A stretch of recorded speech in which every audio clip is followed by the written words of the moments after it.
So what is Bash? Bash is the shell or command language interpreter for the GNU operating system. The name is an acronym for the Born Again shell, a pun on Stephen Bourne, the author of the original Unix shell SH, which appeared in the 7th edition Bell Labs research version of Unix. Born Again shell was released in 1989. It is a shell, meaning it is a command line interface in which you can control all aspects of a computer. This is important to remember. It usually comes pre-installed with Unix or Linux or Unix and Linux-like operating systems like Mac OS or Ubuntu. It is also now available in Windows 10. The history of Bash starts, as with most things, with Unix. In 1971, Ken Thompson released the first Unix shell, the Thompson shell. But there were severe limitations to the amount of scripting an end user could do.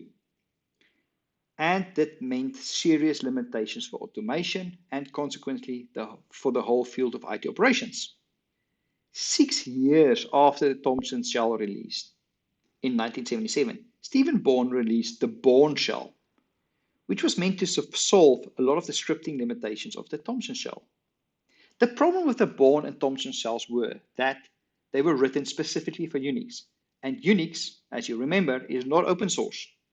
So with the rise of GNU and eventually Linux, a new shell had to be created that was not under this restrictive Unix license. One of the developers that was working with Stallman on the GNU project, Brian Fox, was tasked with writing a shell, and he came up with the Born Again shell. It features all the positive aspects of the Bourne shell, but added several extensions. As it was released under the open source GNU license, it saw rapid collaboration and adoption and is today the default shell for many operating systems. Here are some useful, very basic shell commands you can try in a Linux virtual machine environment. If you type in clear, it will clear your screen. ls will list your files. pwd will print the current directory. You can type in cd to change the current directory. You can type in cp to copy from a to. You can type in file, and it will tell you what the file type of a file is. Typing in mkdir will create a directory. You can move files, and you can delete files. It's a very good idea to use the links found in the written content and learn how to use Bash. You will also learn a lot more about using Bash in the Linux course. Hello everybody. So we've covered Bash a little bit, and I want to show you what it looks like in action, like where would you use it, how would you use it. So this is my Ubuntu Live CD, and if I want to use Bash, I need to launch it from the terminal. So I'm going to go terminal, and it's going to launch the terminal for me. Right, so there's the terminal. So I can see I'm Ubuntu at Ubuntu. Right, so let's see what folders, directories actually I have available to me. So ls. So I've got a desktop and documents and downloads. So I'm going to go to my documents. So change directory, documents.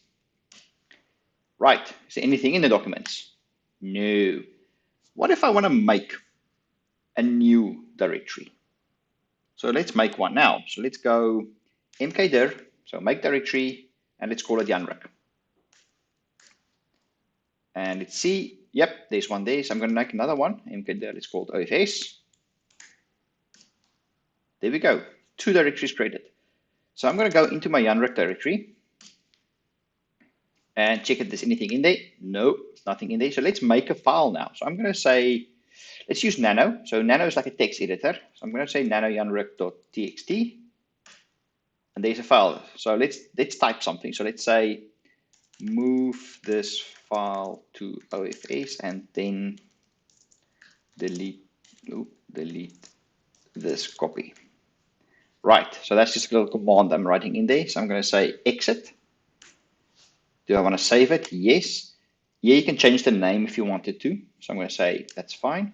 So ls, there's the text file that I created. So what I want to do is I want to move it.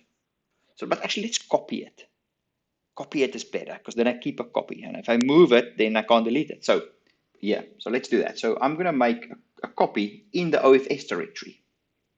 Right, so to do that, I need to say cp, so it's copy. And this file name is janrik.txt. And it needs to go into the documents. Remember, it's case sensitive, so capitalization, etc. matters. And we've made it OFS. And now, yes, with Linux, but it's a little bit different. In Windows, you can generally say, if you drag and drop something, it's like this file goes there, and that's the file. Because the GUI automatically creates the file structure. Here you have to say, right, this file called janrik.txt, I want to move it, but you also need to give it a name to where it lands. So I'm going to call it janrik2.txt. And let's go back to the root, and then let's go back to documents. And ls, there's janrik2. So let's just see if it's the same janrik that I copied from my janrik directory. So nano janrik2.txt. It is. Right, so it's the proof. Right, so let's delete one of them. So let's delete this one. So how do I delete something? So remove rm janrik2.txt. And that is gone. But what if I wanted to delete this directory? How do I do that? So this is rm minus r, because it's the directory, OFS. And it's gone. And very careful when you're deleting and moving stuff with Linux, because there's no trash can, there's no recycle bin. If it's gone, it's gone. Right, so this is a bunch of stuff that I just did. So let's say I want to clear my screen. So I type clear. And then like, oh, what did I do? I can't remember what I did. So I can type in history. And that's every command that I ran just now. I mean, that's a lot. So if you like, what did I do? Like, oh yeah, I made a file. So at line 83, I made a file. Then I listed something. And then in line 85, copied. So this is a nice way to keep a log.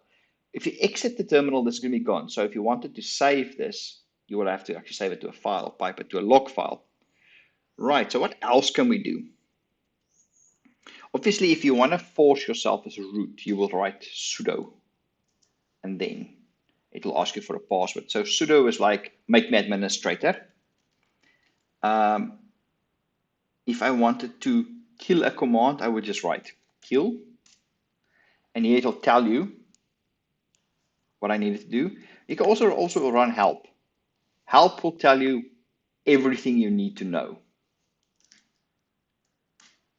Or use Google. It's probably much easier than help often is. And let's say I'm setting up a new system. So I'm going to type mkfs. Now, I'm not going to run this. So this will make a new file system. So this will, if I was setting up this piece and I had to format the hard drive and then give it the file system, so ext4, for example, I would write mkfs and then I will specify the device. I don't want to do this on my live CD, obviously. So that's some of the basic things you can do in Linux in the terminal. So the commands that I think are important for OFS, because you will do a lot more of this in Nix. So the ones I think is important, I'm going to share with you now. So I'm going to say, let's make a new file. And then let's put all the commands that I think is important inside that file. So I'm going to say nano ofs.txt. Right, so there's that. So files that I think are important are commands. Is clear, so you can clear your screen.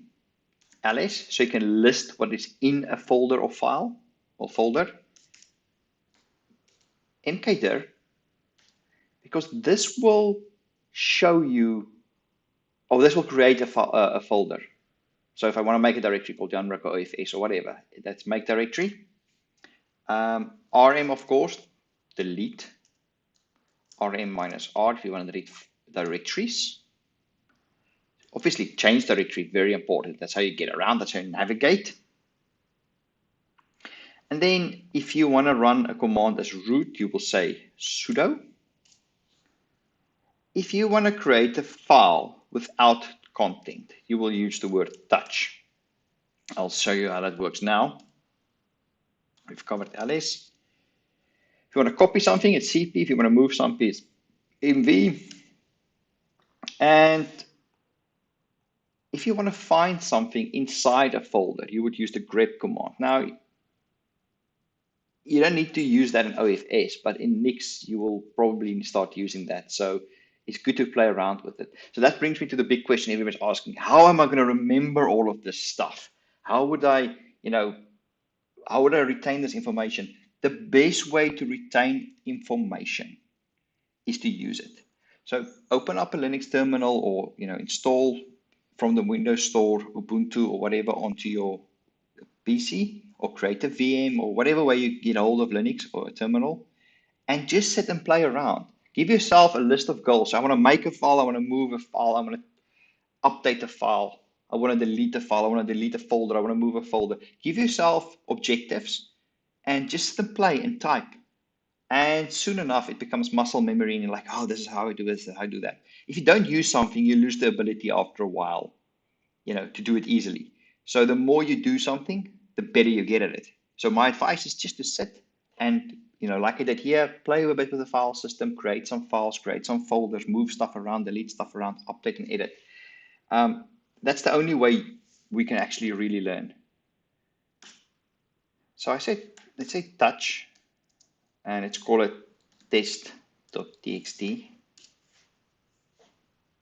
So what I did now, I created an empty test file called text. So I didn't have to go into Nano or VI or Vim, the text editors, to create a file and then save it. I just say touch. So touch is basically make, and I just gave it a name and an extension. The extension is there for me, so I know it's a text file. Linux doesn't really care. But if you move the file to Windows and there's no extension, you're going to have an issue. Right, so I think that's most of the stuff I wanted to show you guys. The other one obviously is how to get out of the terminal, and that's just exit. And it's gone. Terminal's gone. So we've been mucking around a bit. So let's see if I have those files, if I can see it in the GUI. So that's my documents. There's all the things I created. And because I gave them extensions, the GUI will now know to use a text editor to open up a text file.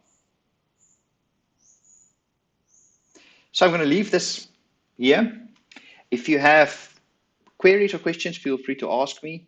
My best advice is just to sit and play and try something in the terminal. Don't fall into the GUI trap for Linux. Go into the terminal and type things out and see what you can see. If you're not sure what something is, Google it, try it, play with it until it becomes second nature and you're like, okay, I can do this. That's basically all you can do.